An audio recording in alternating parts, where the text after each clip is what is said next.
a esta transmisión. Voy a empezar a grabar ahora. Y qué maravilloso es poder Amén. Gracias, mi hermano Luis.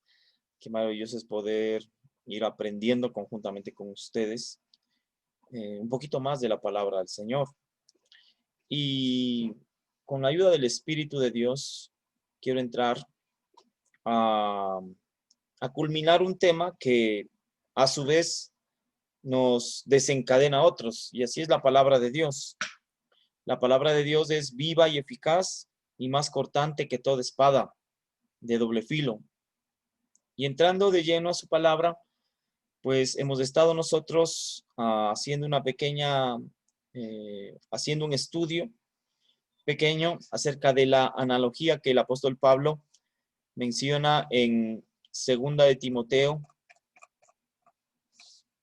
capítulo 2, los versículos del 6 al 7, ¿sí? Voy a compartir este momentito mi presentación. Yo creo que ayudan los refuerzos visuales, porque hace un par de semanas atrás hablábamos de los atletas y seguramente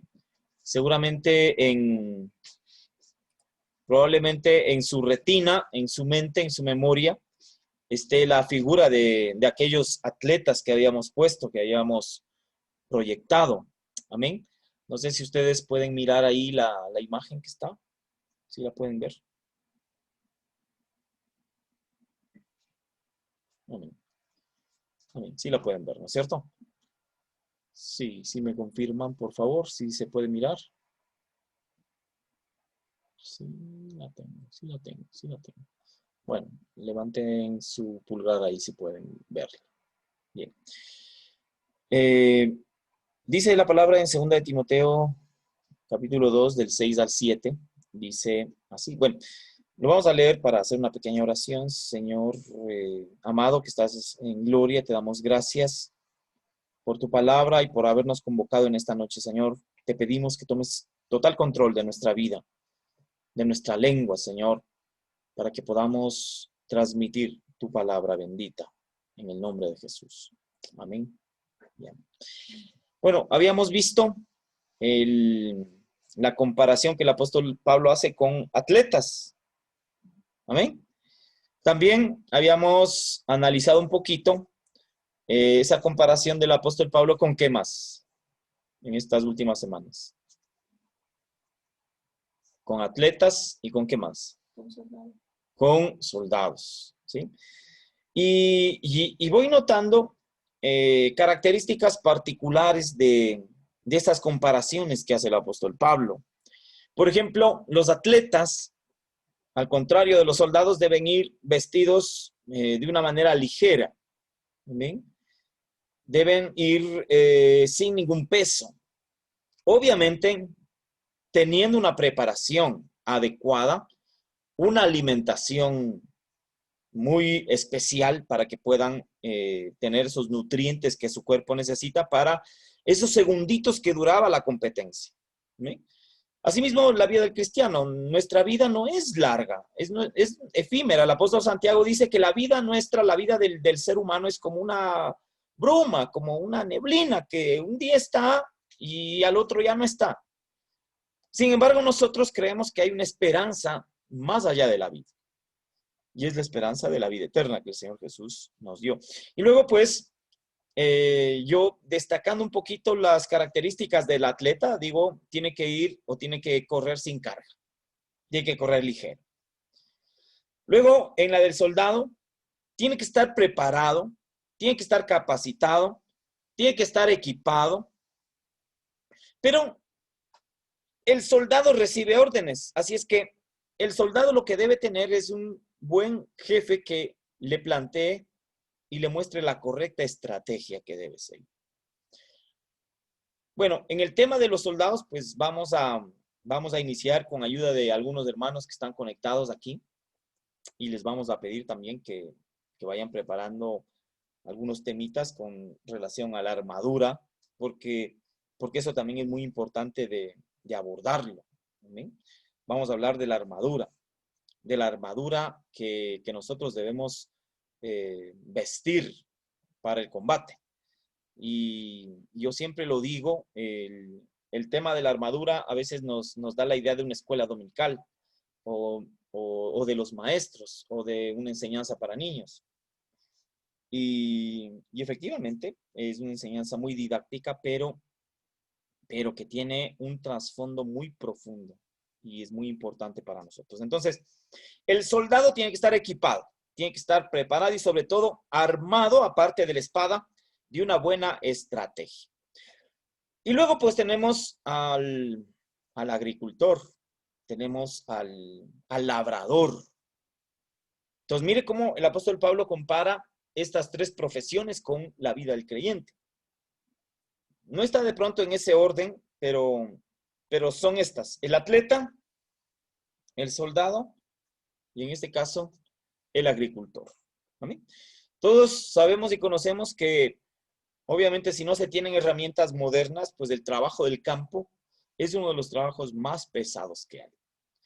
Y es uno de los trabajos que requiere un conocimiento adquirido o trasladado de generación en generación. Es fundamental eso.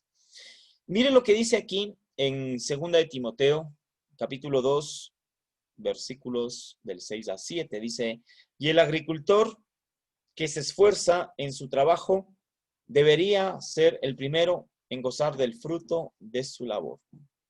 Y termina el apóstol Pablo de hacer estas comparaciones con esta frase que dice, piensa en lo que te digo. El Señor te ayudará a entender todas estas cosas. Y en esta noche, pues vamos a hablar un poquito de esta parte de los sembradores, de los agricultores, de los labradores. Amén. Porque es muy importante que podamos mirar nosotros esa perspectiva que está escrita y que también nos afecta a nosotros. Mire que Palestina, o por lo menos Israel, las tierras de allá de Medio Oriente, son tierras que en donde es muy difícil trabajar de agricultor. Y uno de los factores que hacen que esas tierras sean muy difíciles de tener esa profesión es la falta de agua, es la falta de precipitaciones, por lo que el agua se convierte en un insumo muy valioso y muy importante para la economía y para el desarrollo de todas esas ciudades que estaban asentadas en esa región. Y obviamente, pues, el pueblo de Israel era un pueblo que se destacaba por su labor de pastoreo y también por su labor de la agricultura. Por eso cuando el Señor le dice a Moisés que al pueblo de Israel lo va a llevar a una tierra donde fluye, ¿qué cosa? Donde fluye leche y donde fluye miel, pero obviamente no puede fluir leche si no hay ganado. Y no puede haber ganado si no hay vegetación, si no hay alimento para el ganado. Lo mismo, no puede haber miel si no hay abejas, no puede haber abejas trabajando en el polen de las flores si no hay vegetación. Entonces, es muy importante esa labor. De hecho, cuando nosotros retrocedemos a Adán, también el Señor le da digámoslo así, un trabajo. Porque acuérdense, el trabajo no es ninguna maldición. Lo que es maldición es el sudor y el cansancio. Bueno, a Adán, el Señor le dijo, tú tienes que cultivar la tierra, tienes que sojuzgarla. Entonces, el Señor se toma muy en serio ese trabajo de la agricultura. ¿Amén? Entonces,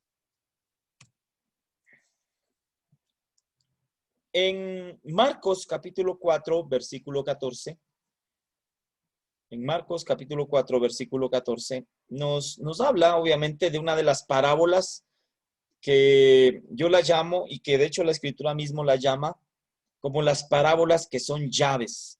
Es decir, si nosotros no entendemos la parábola del sembrador, jamás vamos a poder entender el resto de parábolas. Y eso lo declara el Señor Jesucristo mismo. Me parece que es en Marcos. Me parece que es cuando el Señor explica la parábola del sembrador a sus discípulos en el Evangelio de San Marcos. Pero yo lo que quiero es ir con usted un poquito a ver cómo nos afecta a nosotros y cómo nos compara el Señor desde el punto de vista de agricultores o de labradores. Y dice así, Marcos 4:14, dice, el agricultor siembra las semillas al llevar la palabra de Dios a otros. De hecho, cuando habla de sembrar en el Medio Oriente, era esparcir, era lanzar. Usted mira la foto de ahí de la persona que está lanzando esas semillas, es así como sembraban, la esparcían. De hecho, así es como se van reproduciendo las plantitas, ¿no? El viento, algunos insectos van llevando las semillas del polen y van fecundando la tierra. Entonces, cuando habla de una siembra, es expandir, esparcir. Amén. Y dice acá que nosotros debemos tomar esa función de llevar la palabra de Dios a otros. Y esa es, como lo habíamos visto la semana anterior, una de las estrategias más importantes que como iglesia nosotros debemos tener y nosotros debemos desarrollar, que es el de compartir la palabra del Señor a otras personas. No sé si ustedes pueden decir amén a eso. Amén. Amén. ¿Alguien que pueda decir amén de los que están conectados para saber que están ahí? Si es... Amén. Amén. Gracias, mi hermana Anabel. Mi hermana Amén, Luis, hermano. mi hermana Luis. Muchas gracias. Bien. Bueno, entonces, sigamos con esta partecita. Hay mucho que hablar con respecto a este tema. Bastante que hablar. Y yo me voy a enfocar en dos aspectos muy generales de lo que tiene que ver con esta parte y esta comparación que el apóstol Pablo nos hace con labradores, con agricultores. Mire que una de las cosas que el agricultor anhela, ansía, y en su mente y en su conciencia saben que va a llegar a un tiempo determinado, ¿es qué cosa? Es la lluvia. Sin lluvia no se puede desarrollar el trabajo agrícola. En ese tiempo obviamente no había la tecnología de irrigación, no había la tecnología de goteo. En ese tiempo los que sembraban dependían totalmente de las lluvias. De hecho, cuando las lluvias escaseaban, eso hacía que cualquier nación, que cualquier civilización se arrodille. Podían llegar inclusive a desaparecer. Se dice históricamente que muchas civilizaciones desaparecieron precisamente por cambios climáticos, es decir, sequías prolongadas, sequías extendidas. Inclusive hoy, en la actualidad, hay una escasez de agua dulce por el crecimiento exponencial de personas en el planeta. De hecho, si usted se ha dado cuenta y vive por esta parte noroccidental, están cortando el agua a las madrugadas. No sé si se han dado cuenta. La cortan desde las 11 de la noche más o menos y ya eso de que estamos en la mitad de la oración de las 5 de la mañana empiezan las tuberías a temblar y uno piensa que es la unción. No es la unción, sino es el agua que viene con fuerza. Pero justamente yo me encontré, pude conversar casualmente con una de las personas que se encargan del bombeo a este sector y yo le preguntaba, digo, mira, ¿cuál es el problema? Me he dado cuenta que están quitando el agua en las madrugadas. Y le digo, ¿qué es? ¿Falta de lluvias? ¿Falta de caudal? Y me dijo, no. Lo que sucede es que hay demasiado consumo. El consumo sobrepasó, mejor dicho, la demanda sobrepasó la oferta. No hay agua que alcance.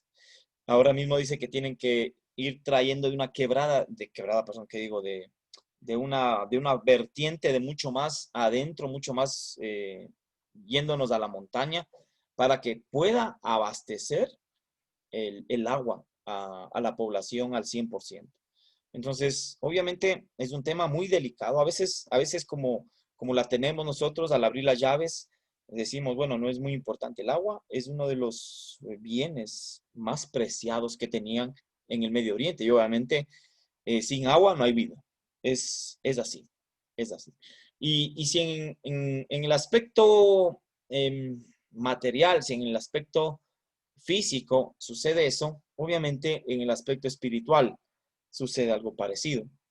Y dentro de las costumbres que tenían en Israel, en el Israel bíblico, siempre, antes de sembrar, los agricultores y los labradores esperaban una lluvia que se conocía como la lluvia temprana, ¿sí?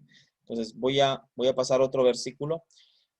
Ahí les puse una tierra que todavía no ha sido arada, es una tierra que está así. Ahí puede haber malas hierbas, puede haber de todo. Pero antes de meter el arado, antes de meter el instrumento que el labrador pueda utilizar para labrar la tierra, tenían que esperar una lluvia. Entonces, yo les invito a abrir Santiago.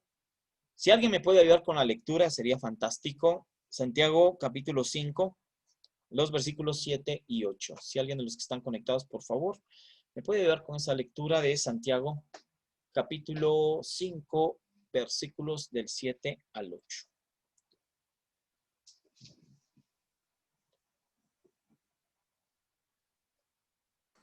Amén.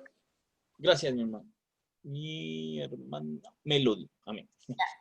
Pero ustedes, hermanos, tengan paciencia y no se desesperen, pues ya pronto viene Cristo el Señor. Hagan como el campesino que con paciencia espera la lluvia y también espera que la tierra le dé buenas cosechas. El siguiente versículo. Pues. No, sí, amén. El siguiente, por favor.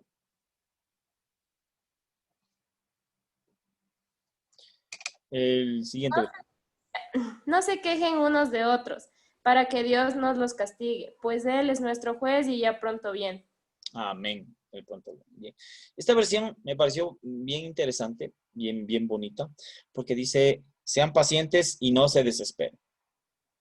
¿Cuántos son impacientes y desesperados? Bueno, no me conteste. Contestémonos interiormente.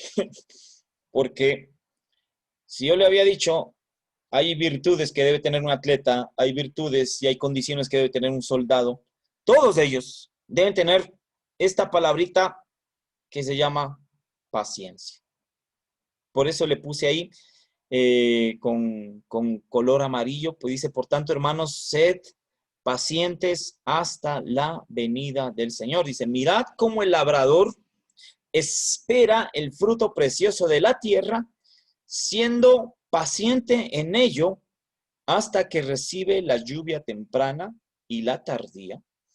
Y dice el siguiente versículo, sed también vosotros pacientes. Fortaleced vuestros corazones porque la venida del Señor está cerca. ¿Cuántos creen que la venida del Señor está cerca? Estamos a las puertas. Y lo que nos pide aquí, nos recomienda el apóstol Santiago, es que tengamos paciencia. ¿Y qué es la paciencia? Y una vez le pregunté a mi pastor con el que inicié el caminar cristiano, y le dije, bueno, explíqueme qué es la paciencia. Y él me dijo, paciencia es lo que a todos nos falta.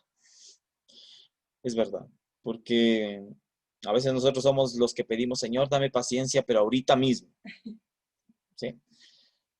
Y yo señalé estos términos porque es muy importante. Vamos a hablar de un poquito del labrador, del agricultor, y hay que notar y hay que resaltar estos términos. Primero, la paciencia, que es lo que vamos a hablar, vamos a desarrollar ahora con la ayuda del Señor hasta donde me dé el tiempo. No quiero extenderme más tampoco. Y pues lo conectaremos, también lo podemos enganchar con la semana que viene sin ningún problema. Pero también vamos a hablar de lo que es la lluvia. Amén. La lluvia, porque es muy importante entender estos aspectos, ¿no? Digamos, un aditamento fundamental para que produzca la tierra es la lluvia. Si no hay lluvia, no hay producción. Si no hay lluvia, es un desierto. Si no hay lluvia, no hay fruto. Si no hay lluvia, hay hambre. Cuando había sequía, la gente se desesperaba. Ahora mismo, cuando hay sequía, hay una desesperación porque la tierra no produce. Entonces, vamos a hablar un poquito acerca de lo que la Biblia menciona primeramente de la lluvia, ¿sí? y también de lo que es la paciencia. Entonces, hay muchos tipos de lluvias en la Biblia, sobre todo en el Antiguo Testamento, pero yo quiero destacar en esta noche dos tipos de lluvia, ¿sí? La lluvia lloré y la lluvia malgosh. Son términos hebreos. La una es la lluvia temprana y la otra es la lluvia tardía. ¿Amén? La lluvia temprana, que en hebreo es la lluvia lloré, es la que esponja el suelo, es la que prepara la tierra, para que la tierra pueda recibir la semilla. Amén. Esa es la lluvia lloré.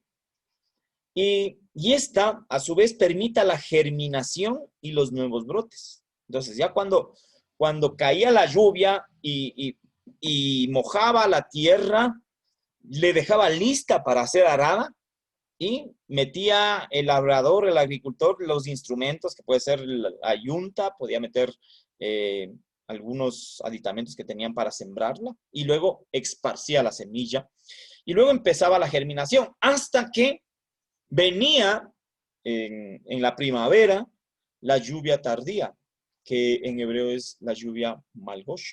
Esta lluvia malgosh permite la maduración del grano y lo prepara para la cosecha.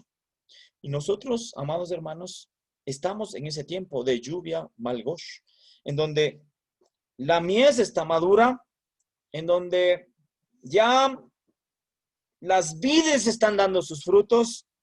Y si nos vamos al punto de vista profético, ya las señales se están dando para la inminente o para el inminente encuentro con el Señor Jesucristo. Y yo quisiera preguntar a sí mismo, ¿cuántos están preparados para encontrarse con el Señor? ¿O cuántos estamos preparados para encontrarnos con el Señor? Y aquí vamos a ver que debemos tener, si hay algo que debemos tener nosotros, aparte de la santidad, aparte de la conservación, para poder estar firmes y preparados, es paciencia. Pero bueno, entonces, repito, la lluvia temprana, que es la lluvia lloré, es la que prepara la tierra para que venga la siembra. Y la lluvia malgush, que es la lluvia tardía, es la que permite la maduración del grano y lo prepara para la cosecha. Entonces voy a ver algunos versículos que nos van a ayudar a explicar qué es lo que significan estas dos lluvias, ya aplicándolos a nosotros. ¿Amén? ¿Qué es lo que significa esta lluvia? Porque acuérdense, como le decía antes, sin lluvia no hay fruto. Y el Señor viene por su fruto. Amén. Nosotros no podemos dar fruto si antes no viene la lluvia. Y vamos a ver qué es lo que significa la lluvia. Amén. Joel capítulo 2, el versículo 23. ¿Qué dice ahí? Si por aquí me pueden ayudar también. Joel capítulo 2, versículo 23.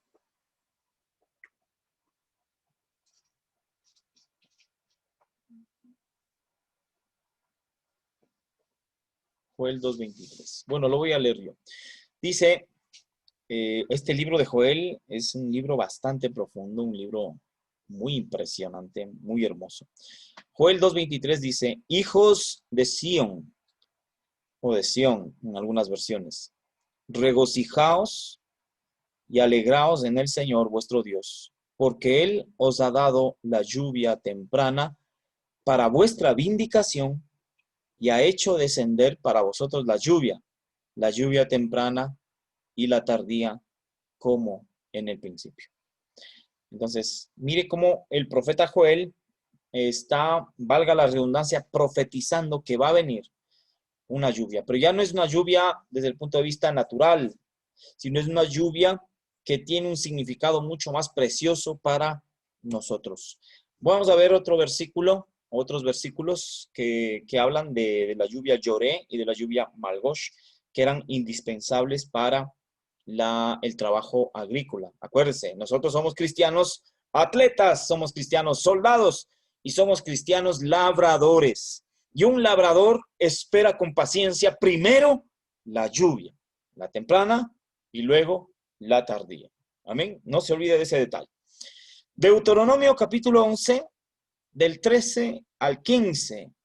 Lo voy a leer y usted siga conmigo la lectura que dice así: y sucederá que si obedecéis mis mandamientos, que os ordeno hoy, de amar al Señor vuestro Dios y de servirle con todo vuestro corazón y con toda vuestra alma, ¿qué es lo que va a suceder?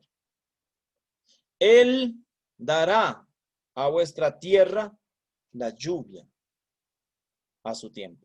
Lluvia temprana y lluvia tardía para que recojas tu grano, tu mosto y tu aceite. Y él dará hierba en tus campos para tu ganado y comerás y te saciarás. Ahí está la tierra que fluye leche y miel, pero la leche y la miel son un producto de que ha caído la lluvia, ha preparado la tierra, el sembrador ha sembrado, la tierra ha producido sus frutos y de esa manera ha germinado la vida. Entonces, el Señor nunca nos va a dar algo ¿cómo le podríamos decir? Las cosas listas. El Señor siempre va a hacer que nosotros aprendamos a batallar, a guerrear, a sembrar. Amén. Y Él mismo nos capacita y Él mismo nos da la sabiduría. Otro versículo que está en Zacarías 10:1. En el libro de Zacarías, capítulo 10:1. Aquí ya se va un poquito más. Yo lo tomé de la versión textual 4. Zacarías 10:1. Esta es la versión textual 4. Dice así: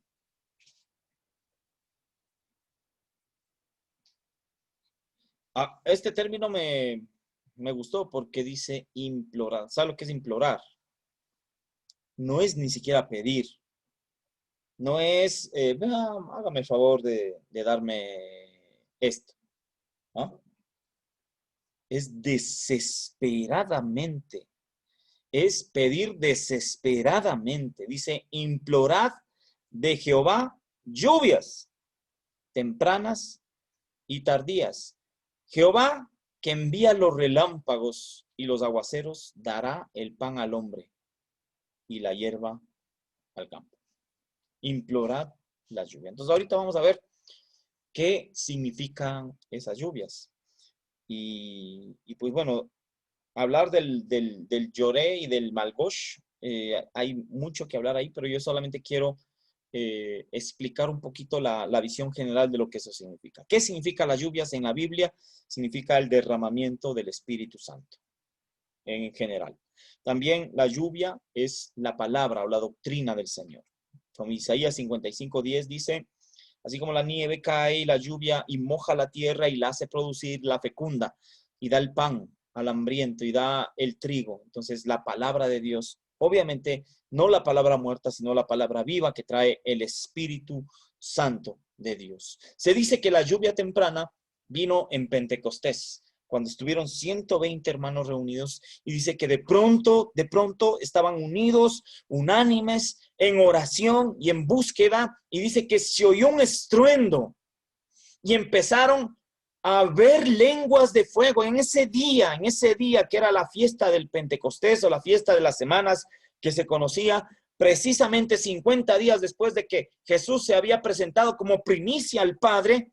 Cae el derramamiento del Espíritu Santo que estaba prometido por Joel, en donde dice, yo les voy a mandar la lluvia temprana primero, que iba a preparar la tierra, que iba a preparar el campo que se llama Iglesia del Señor Jesucristo, hasta que venga en este tiempo la lluvia tardía que haga que el fruto esté listo para la cosecha. Nos estamos viendo tiempos proféticos. ¿Qué significa la lluvia? Dice Isaías 44:3.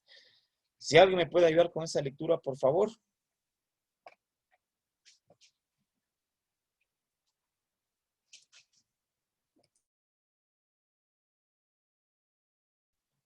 Isaías 44:3. Okay. Pues derramaré agua para calmar tu sed y para regar tus campos resecos. Derramaré mi espíritu sobre tus descendientes y mi bendición sobre tus hijos. Gracias, Mateo. Qué hermosa promesa. ¿Ustedes ven la foto que está de fondo? Ese es un corazón. Es el corazón del ser humano. El corazón de un cristiano. Ese corazón tiene que implorar la lluvia. ¿Y usted sabe lo que es la lluvia? Es un derramamiento. Oiga, un derramamiento. No es un goteo. No es un chorrito. Es un derramamiento del agua que es el única agua que puede calmar nuestra sed, el única agua que puede regar esos campos resecos que a veces nuestro corazón tiene. ¿Y qué es esa agua, qué es ese río?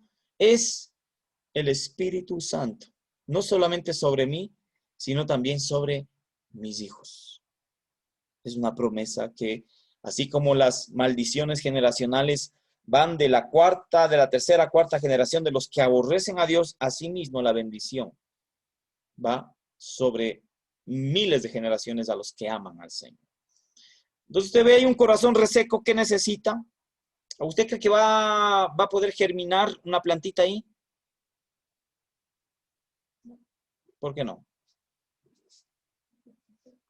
¿Por qué no va a darse, si usted siembra hay papas en ese terreno que está ahí? ¿Qué necesita? Primero necesita que golpeen gotas, pero pepas de agua. Y luego necesita que venga el labrador y le haga surcos. Y luego necesita que la palabra, que es la semilla, caiga en ese corazón y pueda traer fruto. Entonces, vamos nosotros dilucidando un poquito lo que significa las lluvias. Lucas capítulo 24, versículo 49.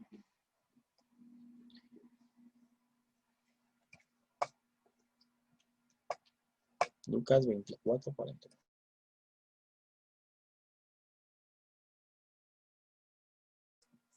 Bien. Amén, mi hermano Javi. Gracias, hermano Morito. Léale, por favor. He aquí, yo enviaré la promesa de mi Padre sobre vosotros, pero quedaos vosotros en la ciudad de Jerusalén hasta que seáis investidos de poder desde lo alto. Amén. Amén. Gracias, mi hermano Maurito. Mire, no se puede hacer la obra del Señor sin antes haber sido investidos del poder de lo alto.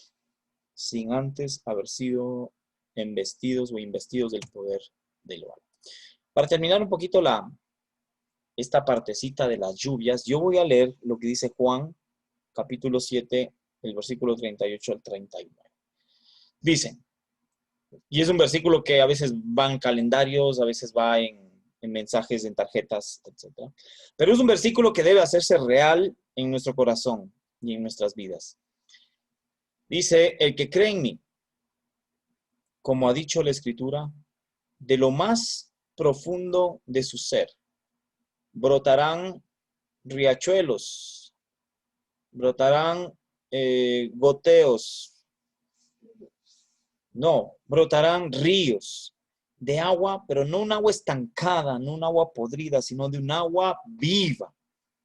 Y explica el Señor más adelante, pero Él decía esto del Espíritu, que los que habían creído en Él habían de recibir, porque el Espíritu no había sido dado todavía, pues Jesús aún no había sido glorificado. Ahora yo le tengo una noticia. Jesús ya fue glorificado. Jesús ya subió a todo lo alto y recibió un nombre que sobre todo nombre, y Él hizo una promesa de que de nuestro interior brotarán esos ríos de agua viva, y es del Espíritu Santo que a todos los que hemos creído en Él tendríamos que haber recibido. ¿Y cuántos han recibido el Espíritu de Dios? ¿Cuántos han recibido el Espíritu Santo? Porque eso viene en el paquete de salvación. Cuando nosotros creemos, el que primero opera en nosotros el pecado, el juicio y la justicia es el Espíritu de Dios. ¿Cuántos han sido sellados por el Espíritu de Dios? ¿Cuántos hemos sido sellados y embestidos con el poder de lo alto para no estar en esclavitud, para no estar en temor, sino con el poder de aquel que dijo, yo he vencido al mundo? Es el Espíritu Santo, es el Señor Jesucristo que prometió que iba a derramarse sobre nosotros esa lluvia que produce ríos de agua viva en nosotros. Entonces, mire, el primer aditamento, lo primero que un agricultor necesitaba es la lluvia. nosotros como cristianos ya metiéndonos en ese papel de agricultores, ¿qué es lo que necesitamos? ¿Qué es lo que necesitamos? Hablando de la lluvia. ¿Qué significa la lluvia? ¿Qué significaba la lluvia? Ahora. Es el Espíritu Santo que prepara nuestro corazón. Amén. Para que la palabra pueda producir fruto. Amén. Bien. Entonces, yo no me quiero extender mucho. Entonces, una vez que el agricultor dice, bueno, pues voy a sembrar, pero primero voy a implorar que venga la lluvia temprana, que prepare la tierra. Una vez que haya caído esa lluvia, el agricultor siembra la semilla y ahí empieza la fe, porque el agricultor sabe que si siembra al tiempo correcto, al tiempo debido también va a cosechar lo que sembró. Porque si sembró papas, no va a cosechar melones. ¿Sí? Si sembró mellocos, no va a cosechar ocas. ¿Sí? Por ponerme un poquito andino ahora. Sin embargo, una de las características que debe tener un agricultor, aparte de que ya su tierra ha sido mojada por el Espíritu de Dios, es la paciencia. Y dice Santiago, capítulo 5, versículo 8, dice, sed también vosotros pacientes. Fortaleced vuestros corazones porque la venida del Señor está cerca. Entonces, necesitamos el poder de lo alto, necesitamos el poder del Espíritu Santo, necesitamos la llenura del Espíritu Santo, necesitamos que el Señor moje nuestra tierra y en ese momento podremos tener la fuerza para expandir la semilla, pero para eso también nosotros tenemos que aprender a desarrollar paciencia. Paciencia. Y yo lo quiero dejar para la semana que viene, el tema de la paciencia, porque en realidad es un tema muy amplio, pero le voy a dar un poquito de introducción al tema. ¿Bien? Yo puse ahí un pequeño comentario. Antes que nada, ¿alguien me puede decir qué es paciencia en sus propias palabras? ¿Qué es la paciencia? A ver, Dayana, ¿qué es para ti la paciencia?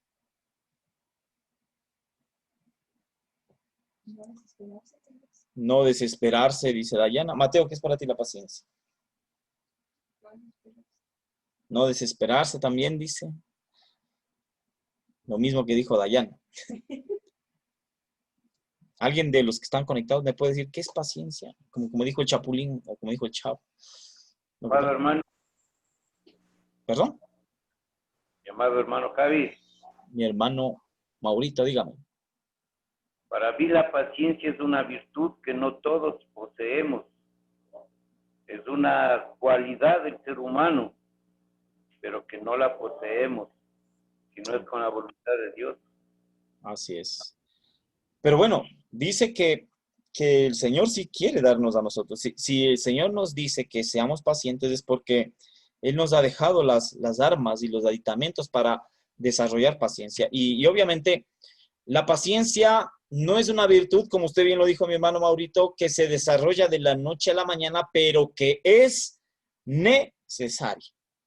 Entonces, bíblicamente la paciencia viene a ser tanto un don como una virtud que hay que desarrollar, a diferencia de otras que recibimos de gracia. Por ejemplo, nosotros podemos recibir de gracia sabiduría. El apóstol Santiago dice, si alguien tiene escasez o le falta sabiduría, pídasela a Dios y Él se la dará en abundancia.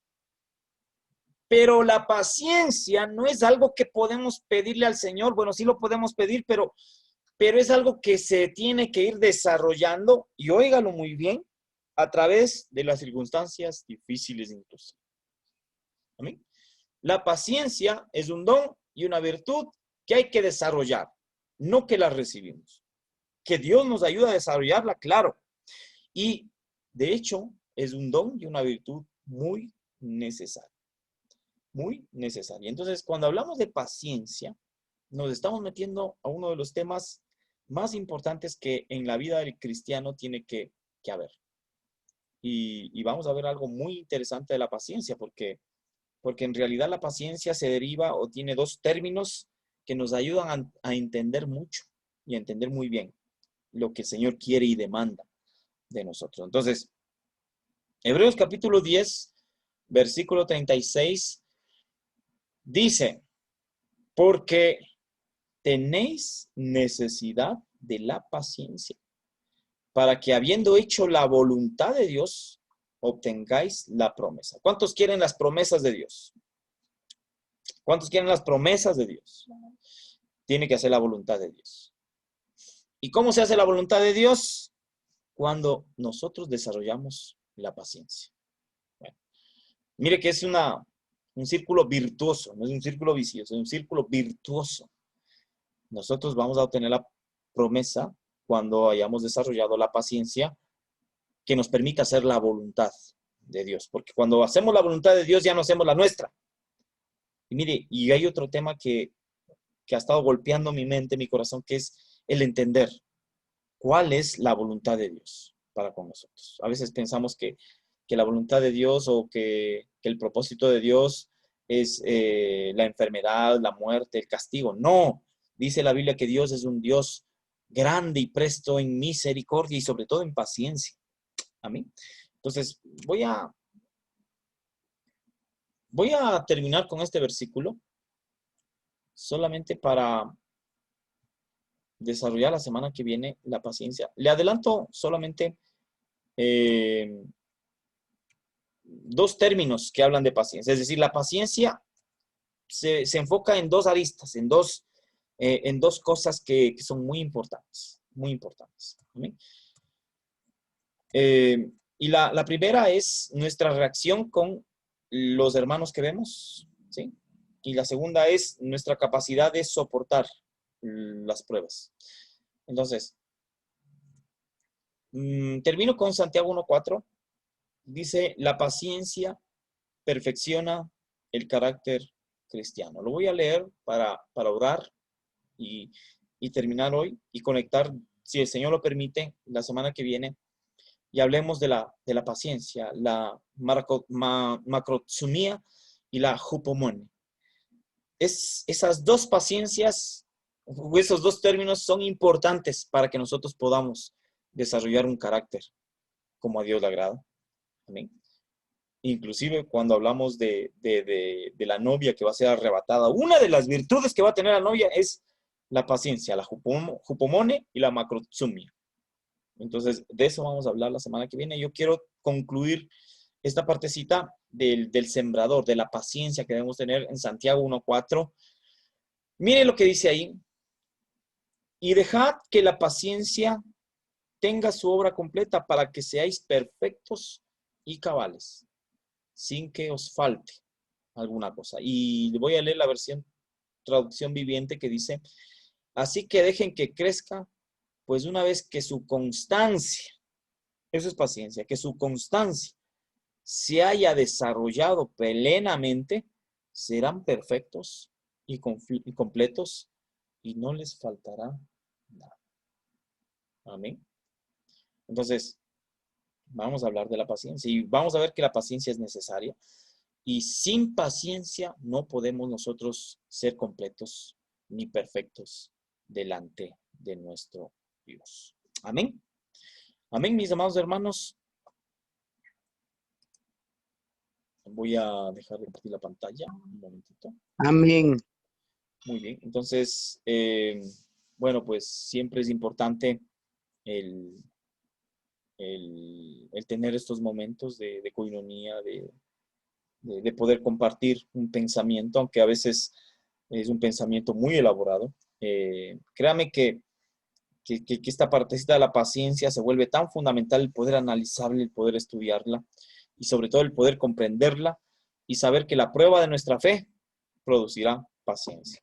Y la paciencia tiene un caldo de cultivo a veces y muchas veces en las adversidades. Por eso el apóstol Santiago dice que cuando estemos atravesando diversas pruebas, tenemos que tener sumo gozo sabiendo que la prueba de nuestra fe produce ¿qué? Paciencia. Entonces vamos a hablar de la paciencia. Acuérdense, el agricultor dice que necesita la lluvia, pero también dice que le espera pacientemente hasta que mire el fruto. Hasta que mire el fruto. Amén. Amén, mis hermanos amados. De pronto, ¿hay alguna aportación, alguna pregunta? Acuérdense que el tema queda planteado para la semana que viene y vamos a hablar de la paciencia. Si usted puede investigar un poquito más acerca de lo que es la paciencia, pues puede hacerlo para abrir un poquito más del foro y de esa manera pues irnos edificándonos mutuamente los unos a los otros. Amén.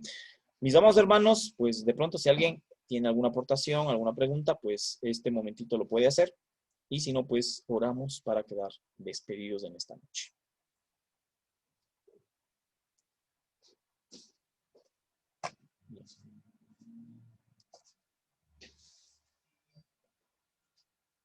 Amén. Bueno. Bien, mis amados hermanos, les invito a inclinar ahí su rostro. Vamos a dar gracias a Dios por este tiempo. He querido un poquito redimir el tiempo para no extendernos más allá de lo que nos permita, ¿no? La comodidad y el estar juntos en armonía. Señor, Padre amado, en esta noche te damos gracias por habernos convocado, por habernos reunido, por habernos hecho este llamado, Señor, a poder estar en comunión los unos con los otros. Te ruego, Padre amado, que así como la lluvia desciende y moja la tierra, Señor, nuestro corazón sea irrigado, nuestro corazón sea inundado con tu presencia, con tu Santo Espíritu, Señor, para que podamos nosotros experimentar esa buena, perfecta y agradable voluntad. Señor, te doy gracias por cada uno de mis hermanos que se han conectado en este día, aún los que se han conectado por otros canales, Señor, que también están activados y están reunidos y están congregados, aún por los que están en su casa, Señor, y no han podido hacerlo, pero sin embargo están con ese deseo ferviente de servirte y de escucharte. Señor, te ruego que seas tú mismo hablando a nuestras vidas, que seas tú mismo, Señor, ayudándonos y enseñándonos a esperar en ti con paciencia. En el nombre de Jesús, Señor, te pido que bendigas a cada familia, a cada vida que se ha conectado, a cada hermano y hermana, Señor, que día a día te busca de todo corazón. En el nombre de Jesús, sé tú trayendo sanidad, sé tú trayendo bendición, sé tú trayendo, Señor, tu presencia, Señor. En el nombre poderoso de Jesús yo lo creo, porque sabemos que confiados estamos en ti. Gracias, Señor, te doy. Ahora, Señor, que cada uno nos vamos a desconectar, te pido que seas tú trayendo paz a cada familia, Señor. Que seas tú trayendo ánimo y aliento al que lo necesita, para la gloria de tu nombre, Señor. Amén y amén.